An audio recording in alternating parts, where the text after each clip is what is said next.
হলো না, কৃপণতা করলেন, লজ্জা পাইলেন, লজ্জা মনে হয় নো, আল্লাহর নাম নিতে কোনো লজ্জা নেই। আপনি কোন অনুষ্ঠানে আসছেন সেইটা বুঝাইতে যে আমি আয়াতটা নিয়ে আসছি। সূরাতুল আহজাব আয়াত নাম্বার ৭২। কত? রব্বুল আলামিন ডাক দিয়ে বলেন, ইন্না আরাদনাল আমানাতা আলাস সামাওয়াতি ওয়াল আরদ। এই কুরআনুল কারীম কে রব্বুল আলামিন আসমানকে ডাক দিয়ে বললেন, আসমান আমি তোমার উপর কোরআন রাখতে চাই, আমানত হিসেবে আমি তোমাকে কোরআন দিতে চাই। আসমান ডাক দিয়ে বলো, আল্লাহ ধারণ করলে কি হবে, না করলে কি হবে? রব্বুল আলামিন আসমানকে ডাক দিয়ে বললেন, আসমান এই কোরআনের আমানত যদি তুমি সঠিকভাবে পালন করতে পারো তাহলে তোমাদের জন্য ভালো হবে, আর যদি খারাপ হয়, তোমরা যদি আমানত সঠিকভাবে আদায় করতে না পারো তাহলে এর জন্য তোমাদের শাস্তি ভোগ করতে হবে। এই কথা যখন আসমান শুনলেন, সঙ্গে সঙ্গে রব্বুল আলামিনকে ডাক দিয়ে বললেন, রব্বুল আলামিন আমাদের দ্বারা এই আমানত রক্ষা করা কোনোদিন সম্ভব না, অতএব আমরা অপারগতা স্বীকার করলাম, আর কোনোদিন আমরা এই আমানত নিতে পারবো না। তাহলে কোরআন আমানত হিসেবে কাকে দিতে চাইছে? আসমানকে। কথাগুলো মনে রাখবেন, কোরআনকে আল্লাহ আমানত হিসেবে দিতে চাইলেন আসমানকে। আসমান বলল, আল্লাহ যদি আমানত রাখতে পারি কি হবে, না পারলে কি হবে? আমানত রাখতে পারলে তোমাদের মঙ্গল হবে, না পারলে তোমাদের শাস্তি হবে। এরপরে রব্বুল আলামিন যখন আসমান অপারগতা স্বীকার করলেন, রব্বুল আলামিন জমিনকে ডাক দিলেন। জমিন, ৭টা জমিনকে আল্লাহ ডাক দিয়ে বললেন, ও জমিন আমি তোমাদের কাছে কোরআন আমানত হিসেবে দিতে চাই। এবার জমিন ডাক দিয়ে বলো, আল্লাহ এই আমানত যদি রক্ষা করি তাহলে কি হবে, না পারলে কি হবে? রক্ষা করতে পারলে তোমাদের মঙ্গল হবে, রক্ষা করতে না পারলে তোমাদের শাস্তি হবে। জমিন বিলকুল সাফ ডাইরেক্ট না করে দিল, আল্লাহ এই আমানত আমরা রাখতে পারবো না। পাহাড়কে আল্লাহ ডাক দিলেন, পাহাড় আমি তোমাদের কাছে কোরআন আমানত হিসেবে দিতে চাই। পাহাড় অস্বীকার করলেন, আল্লাহ আমরা পারবো না, এত ওজন, এত মর্যাদাপূর্ণ জিনিস আমরা হয়তো তার আদব রক্ষা করতে পারবো না। এবার রব্বুল আলামিন মানুষকে ডাক দিলেন।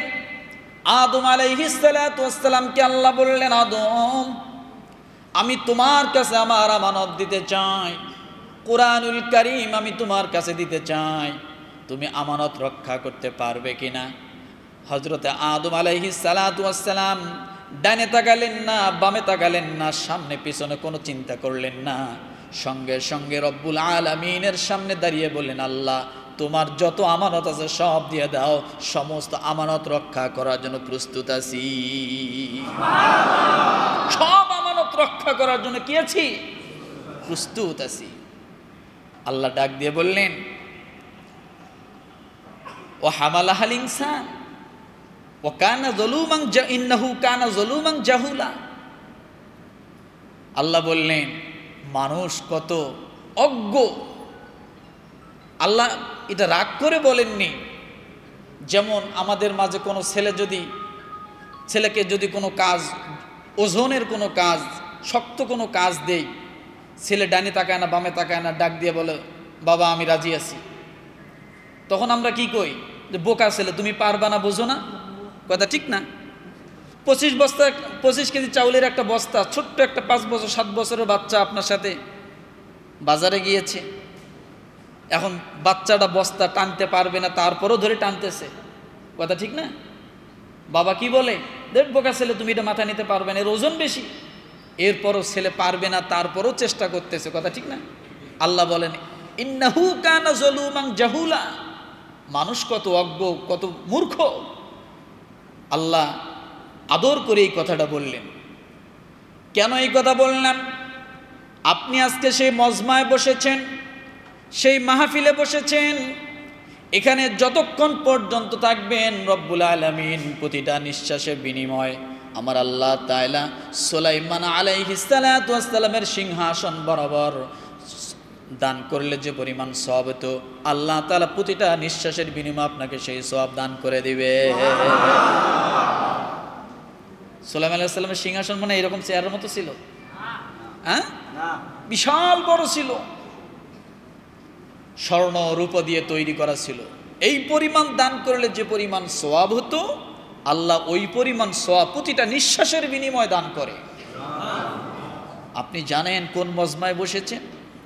আল্লাহ রাসূল সাল্লাল্লাহু আলাইহি সাল্লাম মদিনার কোন এক রাস্তা দিয়ে কোন এক পাশ দিয়ে যাচ্ছেন, মসজিদে নববীর সাইড দিয়ে যাচ্ছেন। হঠাৎ করে রাসূল সাল্লাল্লাহু আলাইহি সাল্লামকে জিবরিল আমিন এসে ডাক দিয়ে বলতেছেন, ইয়া রাসূলুল্লাহ, কোথায় যাচ্ছেন?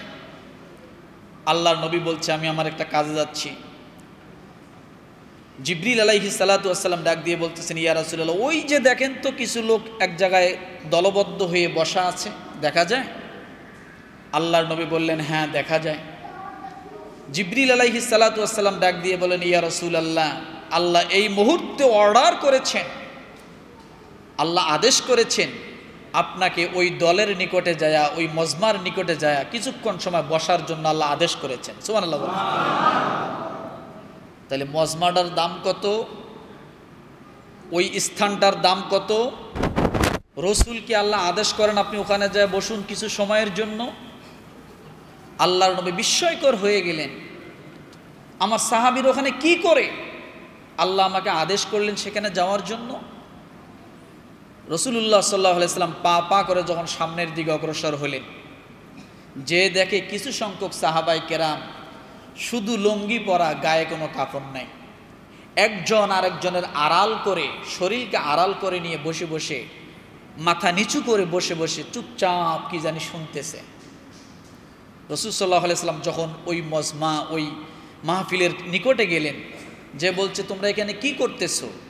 সাহাবাই কেরাম সংকুচিত হলেন, লজ্জা পেলেন, বলছেন, ইয়া রাসূলুল্লাহ, আমরা তেমন কিছু করছি না, এখানে এক ভাই কোরআন তেলাওয়াত করে আর আমরা কিছু সংখ্যক সাহাবাই কেরাম তার কোরআন তেলাওয়াতগুলো শুনি।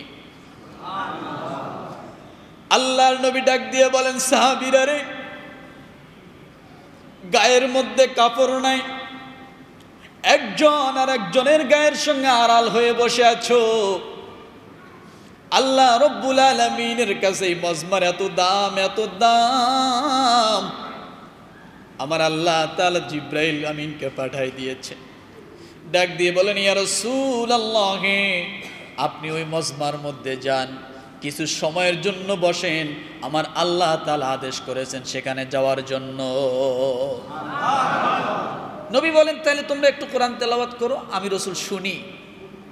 সাহাবাই কেরাম কোরআন তেলাওয়াত করে, রাসূল শোনে। তাহলে ওই কোরআন তেলাওয়াতের মর্যাদা কত ছিল, সাহাবাই কেরামের মর্যাদা কত ছিল, এবং ওই বৈঠকটার মর্যাদা আল্লাহর কাছে কত দামি ছিল। রহমাতাল লিল আলামিনকে সেখানে যায় কিছু সময় বসতে বললেন। আপনি সেই জায়গায় আজকে এখানে উপস্থিত হয়েছেন, এটা চারটা কানি কথা না, এটা নবীর মজমা, এটা কোরআনের মজমা, কোরআনের বিষয় এখানে আলোচনা, কোরআনের বিষয় এখানে চিন্তা ভাবনা নিয়ে আমরা বসেছি। কথা ঠিক না আমার ভাইরা? তাহলে যে মজমায় কোরআন তেলাওয়াত হয় সেই মজমার যদি এত দাম হয়, তাহলে কোরআনের দাম কত? কথাটা বুঝুন, কোরআনের দাম কত, কোরআনের মর্যাদা কত।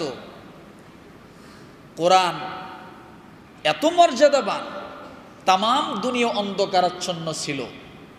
যেদিন আল্লাহ কোরআন নাজিল করলেন, তামাম দুনিয়াকে কোরআনের মাধ্যমে আল্লাহ তাআলা সমস্ত আসমান জমিনকে আলোকিত করে দিলেন।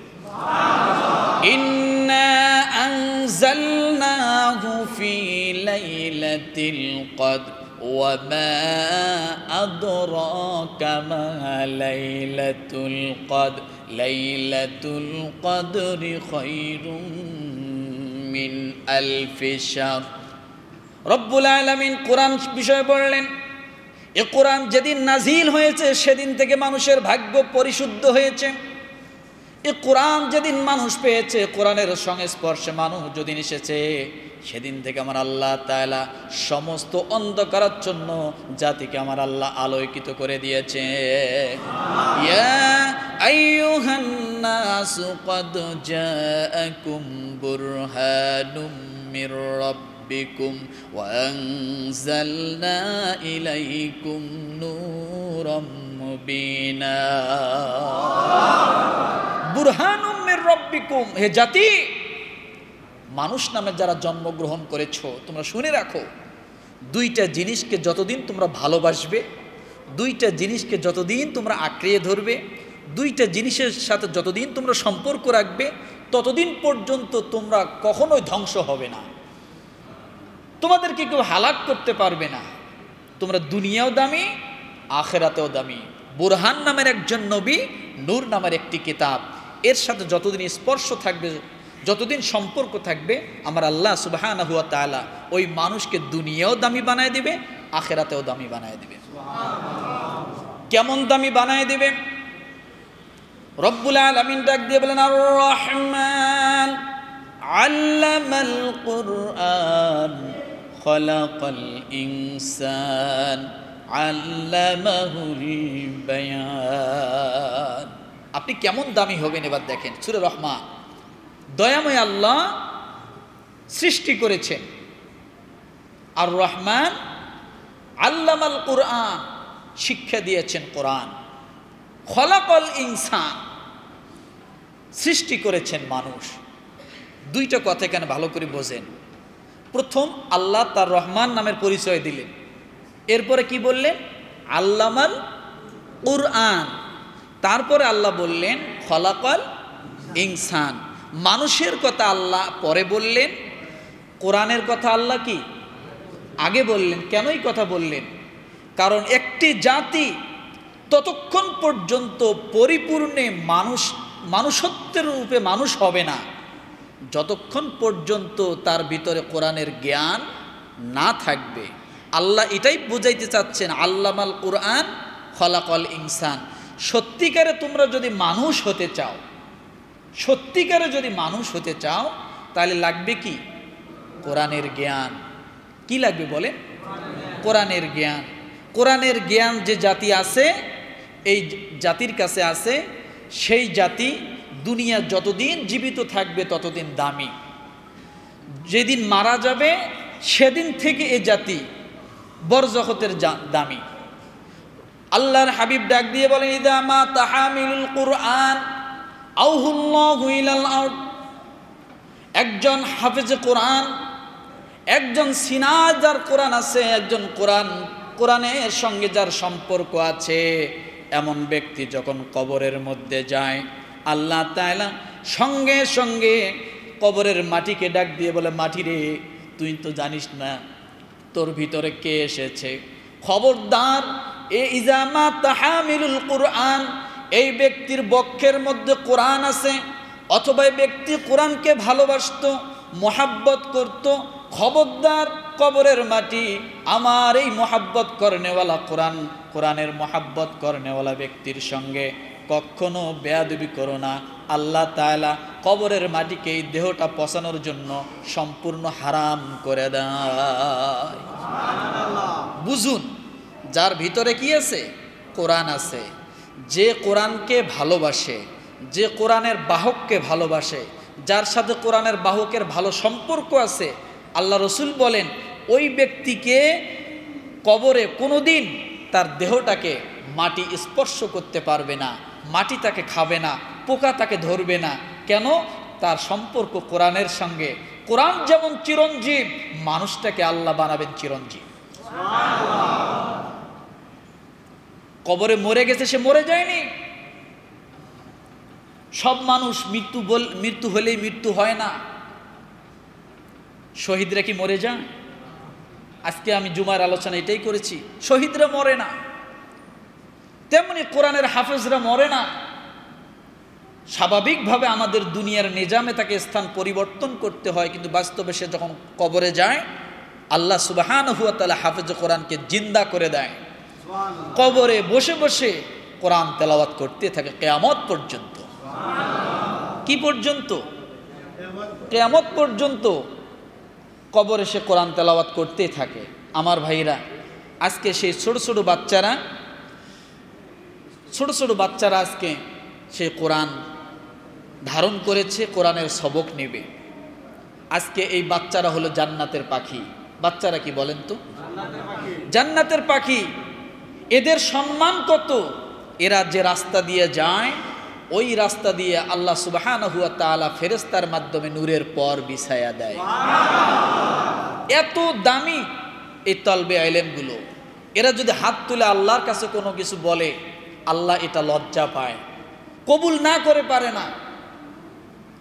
ওই যে বলেছিলাম, একজন বাবা তার স্ত্রীকে ওসিয়ত করে গেছে যে আমি যদি মারা যাই তাহলে তোমার গর্ভের সন্তানটাকে তুমি মাদ্রাসায় দিও, মুক্তবে পাঠাইও। এই কথা বলার পরে বাবা মারা গেছে। মা সেই ওসিয়তটা পালন করার জন্য সন্তানটাকে মাদ্রাসায় হুজুরের কাছে দিছে। এদিকে বাবা তো মারা গেছে, বাবার তার গুনাহ ছিল, তার ভুল ত্রুটি ছিল, তার কবরে আযাব হচ্ছে। মুসা আলাইহিস সালাতু ওয়াস সালাম রাস্তার পাশ দিয়ে যায়, দেখে একটা কবরে প্রচণ্ড আযাব। আল্লাহকে ডাক দিয়ে বলেন, আল্লাহ এই ব্যক্তির কবরে আযাব, আমি নবী হয়ে দোয়া করি এই ব্যক্তির কবর আযাব মাফ করে দেন। আল্লাহ ওখান থেকে ডাইরেক্ট বলে দিলেন, মুসা ওই ব্যক্তির কবর আযাব আপাতত তোমার কথায় মাফ হবে না। সুবহানাল্লাহ বলে, সুবহানাল্লাহ বলে। আপাতত তোমার কথায় ওই ব্যক্তির কবর আযাব মাফ হবে না। মুসা আলাইহিস সালাতু ওয়াস সালাম মনটা বেজার করে তার কাজে সে রওনা করলেন। কিছুদিন পরে আবার যখন ওই রাস্তা দিয়ে আসে, ওই কবরের কথা তার মাথায় আছে। আবার চিন্তা করলো যে দেখি কবরের পাশ দিয়ে যাই কি অবস্থা। ওই কবরের নিকটে যখন আসলেন, দেখেন যে কবরটা পুরো জান্নাতের বাগানে ভরে গেছে, জান্নাতের বাগানে ভরে গেছে। সঙ্গে সঙ্গে মুসা আলাইহিস সালাতু ওয়াস সালাম খুব সাহসী লোক ছিলেন, তো যত নবী দুনিয়াতে আসছে তার মধ্যে মুসা আলাইহিস সালাতু ওয়াস সালাম অন্যরকম একজন সাহসী ব্যক্তি ছিলেন। এবং কোরআনুল কারীমের মধ্যে সবচাইতে বেশি যে নবীর আলোচনা করা হয়েছে সেটা হলো মুসা আলাইহিস সালামের কথা। প্রায় 500 আয়াতে নবী মুসার আলোচনা আসছে। কয়শো আয়াত? একাই একজন নবী 500 আয়াত নিয়ে নিছেন শুধু তার আলোচনা। তাহলে নবীর সাথে আল্লাহর কি সম্পর্ক ছিল? মুসা আলাইহিস সালাতু ওয়াস সালাম কবরের দিক তাকায় দেখে পুরো কবরটা জান্নাতের বাগান। সেজদায় পড়ে গেলেন হযরতে মুসা আলাইহিস সালাতু ওয়াস সালাম, আল্লাহকে ডাক দিয়ে বলেন, আল্লাহ আমি নবী হয়ে কবর আযাব মাফের জন্য তোমার দরবারে দোয়া করলাম, আর তুমি বলে দিলে মুসা আপাতত তোমার দোয়া কবুল হবে না, তুমি তোমার কাজে চলে যাও। যদি আমার দোয়া কবুল না হয় তোমার দরবারে, আমার পরে কে আছে, কে এমন দোয়া করলো যে তার দোয়ার কারণে এই ব্যক্তির কবরটা এখন জাহান্নাম থেকে জান্নাতের টুকরায় পরিণত হয়েছে। সে কে, কোন ব্যক্তি, তার পরিচয়টা একটু দাও। তাফসিরে কাবিরিতে আসছে। মুসা আলাইহিস সালাতু ওয়াস সালাম যখন এই কথা বললেন, রব্বুল আলামিন ডাক দিয়ে বলেন, মুসা রে, এই ব্যক্তির একটা সন্তান তার স্ত্রীর গর্ভে ছিল। ব্যক্তিটা যখন মারা যায়, স্ত্রীকে ওসিয়ত করে ডাক দিয়ে বললেন, স্ত্রী আমি তো মারাই যাব, তুমি আমার এই গর্ভের সন্তানটাকে তুমি মাদ্রাসায় পাঠাইও, হুজুরের কাছে পাঠাইও। তো এই সন্তানটাকে যখন তার মা হুজুরের কাছে পাঠাইলেন, হুজুর যখন মাদ্রাসায় ভর্তি করে নিলেন, হুজুর প্রথম দিন শিক্ষা দিলেন বিসমিল্লাহির রহমানির রহিম। বাচ্চাটা বিসমিল্লাহির রহমানির রহিম প্রথম দিন শিখল। এবার মায়ের কাছে বাচ্চা যখন মক্তব ছুটির পরে চলে আসলো, বাচ্চার কাছে মা জিজ্ঞাসা করলো, বাবা হুজুর কি শিখাইছে? বাচ্চা পাখি মানুষ, ছোট্ট বাচ্চা মানুষ, 5 বছর 4 বছরের সন্তান মায়ের সামনে বিসমিল্লাহির রহমানির রহিম বললেন। মায়ের চোখ দিয়ে টপ টপ করে পানি চলে আসলো। আজকে যদি তোমার বাবা থাকতো কতই না খুশি হতো। এই কথা যখন বললেন, আল্লাহ ডাক দিয়ে বলে, মুসা রে, আমার এই বান্দির কথা আমার বাচ্চার মুখের জবানের থেকে বিসমিল্লাহ শব্দটা যখন আমি আল্লাহ শুনতে পেয়েছি, আমি আল্লাহ পারলাম না বান্দার কবর আযাব রাখতে, সঙ্গে সঙ্গে আমি আল্লাহ বান্দার কবর আযাব মাফ করে দিলাম। এই হলো তালবে ইলম, এটাই হলো তার মর্যাদা। এই হলো কোরআন, এটাই হলো তার মর্যাদা। আজকে এখানে কতজন বাবা আছেন সন্তানকে এখানে আজকে কোরআনুল সবক দেওয়া হবে? আছেন এখানে? কতজন আছেন? হাত উঠান। আল্লাহ কবুল করুন। আমিন। আল্লাহ সমস্ত হাতগুলোকে আপনি কবুল করেন, হাফেজ আলেমদের পিতা হিসেবে আপনি কবুল করেন। আমার ভাইরা, এই হলো সন্তান। আমরা আজকে সেই বাবা। আমরা মনে করি যে মাদ্রাসায় আমার সন্তানকে দিলে না খেয়ে মারা যাবে। কি খাবে? ও মুসলমান, বেকারত্ব আপনি মাদ্রাসার ছাত্রকে বেশি পাবেন না। আমার মামা এখানে আছে, দুনিয়াবি সম্পর্ক ওনার আলহামদুলিল্লাহ যথেষ্ট জ্ঞান আছে। বেকারত্ব এখন সবচেয়ে বেশি বিশ্ববিদ্যালয়ের ছাত্রছাত্রীরা। তার অনেক ডিগ্রি অর্জন করছে, পারে না রিক্সা চালাতে, পারে না চায়ের দোকান দিতে, পারে না ছোটো কোনো কাজ করতে। এদিকে ডিগ্রি নিয়ে বাবার বোঝা হয়ে বসে আছে, ভালো কোনো চাকরি পাচ্ছে না, গার্মেন্টসে চাকরি করে খাচ্ছে।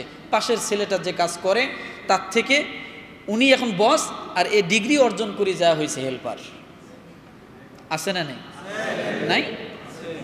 আরেকজন কোরআনের হাফেজের দিকে তাকান, সে যদি কিছুই না পড়ে, শুধুমাত্র কোরআনুল কারীম হেফজ করে, অন্তত রব্বুল আলামিন পৃথিবীর মধ্যে শ্রেষ্ঠ ঘর মসজিদের মধ্যে আল্লাহ তাআলা তার দ্বারা অন্তত 5 ওয়াক্ত নামাজের আযানের মাধ্যমে তার জীবিকার ব্যবস্থা করে দিয়েছে।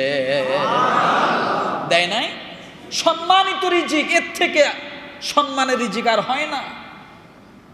আপনার আমার চিন্তা থাকে গার্মেন্টসে কাজ করব, ব্যবসা করব, মুখ করবো, তার মাথায় চিন্তা সে ঘুমায়, ফজরে আজান দেবে, 5 ওয়াক্ত আজান। দুনিয়াও হচ্ছে, আখেরাতও হচ্ছে। কথা ঠিক না? এই ব্যক্তি, এই হাফেজে কোরআন মারা যাবে তো আল্লাহ সুবহানাহু ওয়া তাআলা সরাসরি জান্নাতের 8টা দরজা তার জন্য খুলে দেবে। আমার ভাইরা, এই জন্য বলি, এই পৃথিবীর মধ্যে সর্বপ্রথম আল্লাহ আদম আলাইহিস সালামকে দিয়ে যে কাজটা করায়ছেন সেটা হলো শিক্ষা। সেটা কি বলেন তো? কি? ওয়াল্লামা আদামাল আসমাআ কুল্লাহা সুম্মা আরাদাহুম আলাল মালাইকাতি ফাকালা আনবিউনি বিআসমাই হাউলাই ইন কুনতুম সাদিকিন। সর্বপ্রথম শিক্ষা দিয়েছেন কে? আল্লাহ। তিনি হলেন শিক্ষক। ছাত্রকে আদম আলাইহিস সালাম। আল্লাহ প্রথম কাজটা আদম আলাইহিস সালামকে সৃষ্টি করার পরে যে কাজটা করলেন, তাকে শিক্ষা দিলেন। এই শিক্ষা দেওয়ার পর আল্লাহ বলেন, এবার ফেরেশতার কাছে যাও। ফেরেশতাকে যা কিছু প্রশ্ন করলেন, ফেরেশতারা জবাব দিতে পারলো না। এবার বললেন, তাহলে আমি বলি, তোমরা শোনো। আদম আলাইহিস সালামকে যা প্রশ্ন করেছেন ফেরেশতারা সব উত্তর দিয়ে দিয়েছেন। তাহলে প্রথম কি পেলাম দুনিয়ার জমিনে মানবের জন্য? শিক্ষা। এবার আসুন, কোরআনুল কারীম যে নাজিল হয়েছে, সর্বপ্রথম নামাজের কথা আসেনি, প্রথম হজের ফরজের কথা আসেনি, যাকাতের কথা প্রথম আসেনি, রোজার কথা প্রথম আসেনি। কোরআনুল কারীম সর্বপ্রথম যে হুকুমটা নিয়ে দুনিয়াতে আসছেন সেটা হলো ইকরা বিসমি রাব্বিকাল্লাযী খালাক খালাকাল ইনসানা মিন আলাক। সর্বপ্রথম যে বিষয়টা